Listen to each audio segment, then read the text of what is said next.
Quoi surveiller à la bourse en cette période d'avant-marché du lundi 15 septembre 2025? Je regarde ce matin les indicateurs, on est au vert. Est-ce que ça va rester au vert? Ben, on va se le souhaiter. Le Dow Jones, 107 points en hausse. Le S&P 500, 16 points de hausse. Évidemment, le Nasdaq, 39 points dans le vert. Le pétrole monte de 20 cents le baril, 62,89 US. Référence WTI, évidemment. Et le Bitcoin qui s'est fait ramasser un petit peu là, dans les dernières heures, était à 116 700. Et nous, on est rendu à 114 900, donc 115 000, à la porte du 115 000. Est-ce qu'on va repartir vers le haut? On va être à surveiller. Là aussi, l'Ethereum, 4522. L'Ethereum était à 4700 il y a quelques heures. Donc, il y a eu une vente là importante du côté de l'or, 3641. L'or baisse de 40 cents. L'once d'or, c'est pas énervant. Quand même, ça a été une semaine plutôt flat. Quand on regarde la progression de l'or cette semaine, ça a monté puis ça a descendu. Mais 3641, c'est un sommet jamais observé. Hang Seng, du côté d'Hong Kong, ça monte de 58 points. Du côté du Stock 600 Europe, 3,4, très forte hausse. Donc, on est dans le vert. Je regarde UBS qui dit que le Stock 600 pourrait peut-être là, connaître beaucoup de poches de volatilité. On va voir tout ça. Bon, aujourd'hui, ce qui fait jaser en avant-marché, il y a pas mal d'affaires. Bon, là, c'est les actions de Tesla qui montent.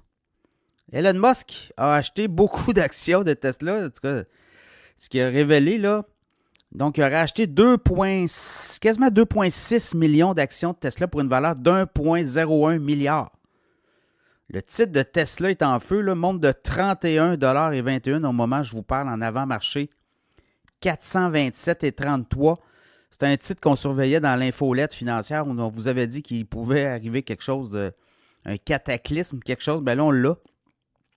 Musk qui croit tellement, il dit que depuis 2020, il n'avait pas acheté tant d'actions de Tesla. Il y en a beaucoup en circulation, évidemment. Il se fait payer comme ça, lui. Mais là, il vient de prendre une grosse position, donc c'était une grosse décision. Là. Ça va peut-être, en tout cas, ça va influencer le marché de toute évidence. Donc, l'action de Tesla qui pourrait peut-être aller chercher les 500 $ prochainement, possible, on va le voir. Nvidia en Chine, la Chine qui accuse, en tout cas, on dit que c'est qu'Nvidia aurait tenté là, d'être dans une situation de monopole en Chine, donc aurait pu enfreindre les lois monopolistiques, anti-monopole. Donc, on aurait violé les lois anti-monopole.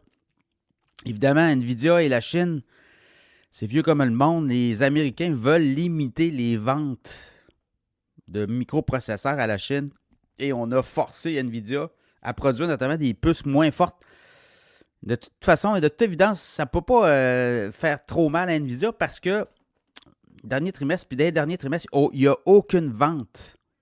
Aucune vente associée à la Chine pour Nvidia. C'est zéro. Donc, on va voir l'impact de tout ça. Trump qui part en cabale ce matin, notamment sur le fait qu'on doit produire à tous les 3 mois des résultats financiers pour les entreprises. Il dit que lui, il serait favorable à ce que ça soit aux 6 mois. Donc, les résultats financiers aux 6 mois amèneraient peut-être plus une stabilité au niveau des stocks.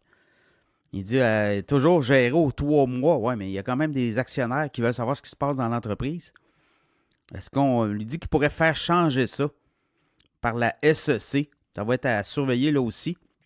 Mais ça fait beaucoup jaser là.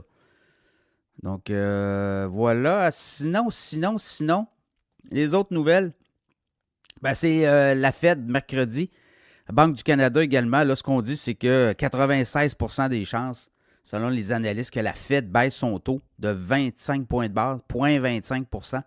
Du côté canadien, c'est ça aussi, c'est très élevé. Je pense que c'est 85% des analystes qui s'attendent à une baisse du taux directeur. L'économie ralentit. Au Canada, l'économie est dans le dallo depuis un certain temps. Et du côté américain, on sent la faiblesse. On sent surtout le secteur de l'emploi. Hein. On a créé seulement 22 000 emplois au mois d'août aux États-Unis. Donc voilà, c'est un peu ça. Donc on va regarder ça. Tesla, les marchés sont ouverts, pas à peu près. Là. C'est sûr que c'est on s'en va vers une Fed et des baisses de taux. Mais là, ça serait déjà pricey parce qu'on est au sommet. On n'a jamais été aussi si haut. Donc, évidemment, il y a de la digestion à prendre là. Donc, voilà, ça va être à suivre. Ça, c'est aujourd'hui. Tesla, Nvidia et autres. Bonne journée.